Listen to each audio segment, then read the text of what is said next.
Shalom channel Injili, kembali lagi bersama kami di hari ini. Pada pagi hari ini kami akan membahas tentang makalah dari Saudari Marnia dengan judul Premilenialisme.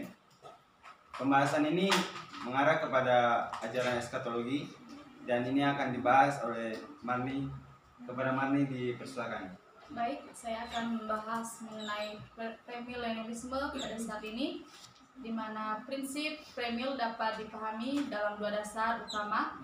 Yang pertama, membedakan program Allah bagi Israel dan program Allah bagi gereja. Kedua, prinsip penafsiran literal pada Alkitab. Premil percaya bahwa gereja akan mengalami pengangkatan ketika Kristus datang di angkasa. Kita dapat melihat dalam 1 Tesalonika pasal 4 ayat 13 sampai 18. Sebelum masa tribulasi. Nah, dalam masa tribulasi Allah akan menghakimi bangsa-bangsa yang tidak percaya dan Israel yang tidak taat. Namun, Ia akan menyelamatkan kedua bangsa itu dan pada saat mereka percaya kepada Yesus di masa kesusahan tersebut. Dalam Wahyu pasal 6 sampai pasalnya yang ke-19. Pada akhir masa tribulasi, Kristus akan turun ke bumi untuk mendirikan kerajaan 1000 tahun sesudah membelenggu setan dalam Wahyu pasal 20 ayat 1 sampai 6. Sejarah lahirnya premil yaitu jemaat mula-mula mempercayai akan adanya kerajaan 1000 tahun yang akan didirikan di bumi setelah kebangkitan orang mati. Paham eskatologi ini adalah premil meskipun belum terbentuk secara sistematis. Buktinya melalui tulisan Papias meninggal pada tahun 1155 Masehi yang menyatakan demikian. Pada abad keempat, keyakinan demikian mulai pudar seiring dengan berakhirnya masa penganiayaan gereja. Ketika Raka Konstantinus bertobat, mengalami kedamaian, seiring itu mulai bergesernya prinsip penafsiran Alkitab dari literal kepada alegoris. Hal ini mengakibatkan penafsiran akan KST ditafsir secara alegoris atau secara rohani. Dalam perkembangannya, premilenialisme ini terbagi dua, yaitu premil dispensasional dan premil sejarah. Premil dispensasional ini yaitu berasal dari kata Yunani atau oikonomia yang artinya penata layanan. Dalam Lukas pasal 16 ayat 2 sampai 4 dan 1 Korintus pasal 9 ayat 17. Dalam Efesus 1 ayat 10, Paulus menggunakan gagasan dispensasi guna mengungkapkan rencana Allah dalam mengatur serta mempersatukan di dalam Kristus segala sesuatu yang ada di surga maupun di bumi. Menurut Paulus, penyatuan dan pengaturan tersebut akan direalisasikan dalam dispensasi kerajaan milenium. Dan dalam Yohanes pasal 1 ayat 17, Yohanes menjelaskan bahwa hukum Taurat diberikan Allah melalui Musa, sedangkan anugerah dan kebenaran direalisasikan di dalam Kristus. Periode Musa sangat berbeda dengan zaman di bawah Kristus yang dikenal dengan dispensasi kasih anugerah.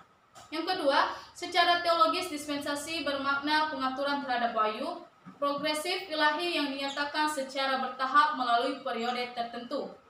Yang ketiga, John Nelson Darby 1800 sampai 1882 mensistematiskan sehingga terbentuk pandangan premil dispensasional. Susunannya terdiri dari dispensasi Eden hingga air bah, dispensasi Nuh, dispensasi Abraham, dispensasi Israel, meliputi hukum Taurat, para imam dan raja-raja, dispensasi non-Yahudi dan dispensasi kerajaan 1000 tahun.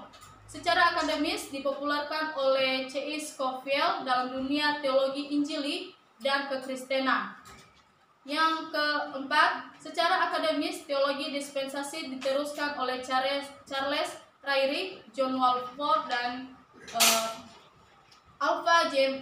M. Klein dengan memberikan penekanan pada rapture yang terjadi sebelum masa tribulasi dan kedatangan Yesus ke bumi untuk mendirikan kerajaan milenium sesudah masa kesusahan.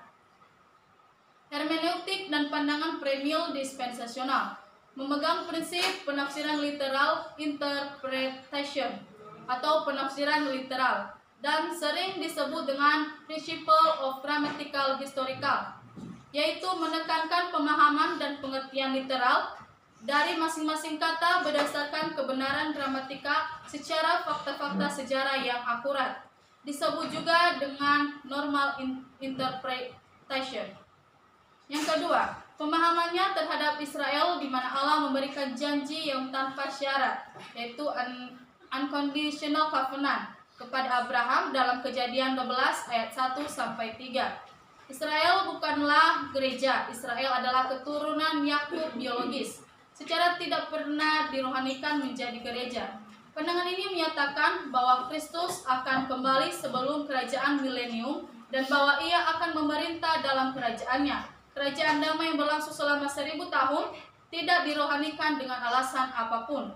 Kerajaan Allah memang saat ini sudah mulai terjadi secara rohani melalui gereja. Dalam Roma pasal 14 ayat 17, dalam kuasa pelayanan Mesias pada kedatangannya pertama, namun pemenuhan kerajaan tersebut secara fisik serta realisasinya secara sempurna akan terjadi di dalam kerajaan milenium yang akan datang. Kedatangan Kristus ke bumi akan terjadi secara literal dengan tubuh fisik atau tubuh kemuliaan sebelum kerajaan 1000 tahun didirikan. Kita dapat melihat dalam Kisah Para Rasul pasal 1 ayat 11. Dalam kerajaan tersebut, janji-janji kepada Israel akan digenapi secara literal selama 1000 tahun. Setelah itu, Kristus akan menyerahkan kerajaannya kepada Bapa untuk seterusnya memasuki kerajaan kekal. Kita dapat melihat dalam 1 Korintus pasal 15 ayat 24 sampai 25. Premilenialisme sejarah. Nah, pelopor premilenialisme adalah Georg Eldon Ladd, yang dimana pertengahan abad ke-20. Perbedaan pokok yang ada pada kedua pandangan tersebut terletak pada hermeneutik dalam upaya menafsirkan beberapa nubuat.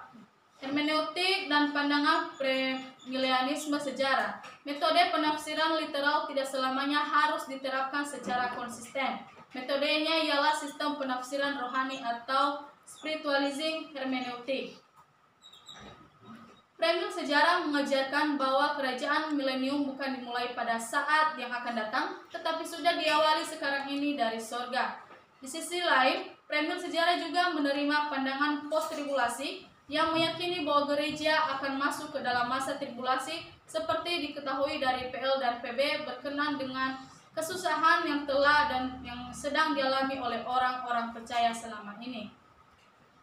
Kesimpulan, dalam makalah ini, paham premil ini saya setuju, karena paham inilah yang akan terjadi sebelum terjadinya masa tribulasi.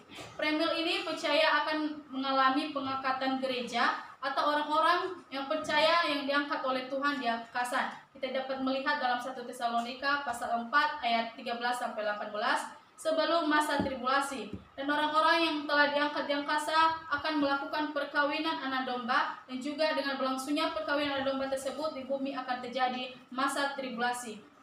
Dan premil ini percaya bahwa adanya kerajaan 1000 tahun. Terima kasih. Ya, pemaparan yang sangat menarik oleh Mami ya pada siang hari ini.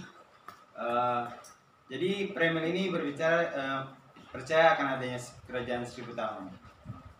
Bagaimana tanggapan saudari Tris dengan ajaran ini? Apakah saudari setuju dengan pandangan Marni yang mengatakan bahwa akan adanya pengangkatan sebelum masa tribulasi? Ya, tentunya saya percaya adanya pengangkatan sebelum masa tribulasi. Ya, sesuai dengan yang tertera di dalam kitab Wahyu juga, ini saya percaya bahwa ini akan terjadi pada masa akhir zaman nanti. Saya setuju dengan pandangan Marni tentang premil. Ya, tadi Marni menjelaskan ada dua masa premil yang dibagi menjadi dua, yaitu dispensasional dan premil sejarah. Menurut Marni, apakah dua pandangan ini benar dan dua-dua ini akan terjadi atau cuma satu, premil dispensasional dan sejarah, atau sebaliknya? Menurut saya, premil yang terbagi atas dua tadi ini akan terjadi, yaitu premil dispensasional dan juga premil sejarah. Oh, jadi akan ada pada masa premil dua-dua ini akan terjadi secara bersama-sama atau gimana? Kalau menurut saya pandangan ini mengenai pandangan perkembangan dalam premilenialisme ini, berarti menurut saya premil ini yang kedua ini akan terjadi secara bersama-sama. Lalu bagaimana tanggapan saudara Andris dengan banyak ajaran gereja atau doktrin gereja lain yang menafsirkan bahwa akan adanya rapture sebelum masa tribulasi itu hanya sebuah alegoris? Bagaimana pendapat Andris? Iya, kalau itu hanya sebuah alegoris, saya tidak percaya. Apa yang menjadi dasar sehingga Anda bisa meyakinkan bahwa itu tidak? Iya, karena benar? itu mereka mengatakan bahwa kalau alegoris itu kan seperti sebuah gambaran. Jadi tidak mungkin kalau berdasarkan yang kita percaya yaitu Alkitab, firman Tuhan, ya apa yang ditulis di dalam Alkitab ya pasti akan terjadi. Jadi kalau mereka katakan itu hanyalah gambaran atau alegoris terus kita percaya, itu berarti kita bisa, kalau kita mempercayai itu hanya sebuah alegoris, terus berarti kita bisa saja tidak percaya Alkitab. Jadi sesuai dengan yang kita percayai yaitu Alkitab, firman Tuhan, saya katakan bahwa itu tidak benar. Oke, baik. Jadi kesimpulan bisa disampaikan oleh Marni dari makalah materi ini. Baik, kesimpulan dari premilenialisme ini yaitu percaya bahwa adanya kerajaan 1000 tahun dan premil ini akan terjadi di mana premil ini sudah dicantumkan atau sudah diilhamkan di dalam Alkitab, yaitu pengangkatan gereja atau pengangkatan orang-orang kudus nantinya. Ya.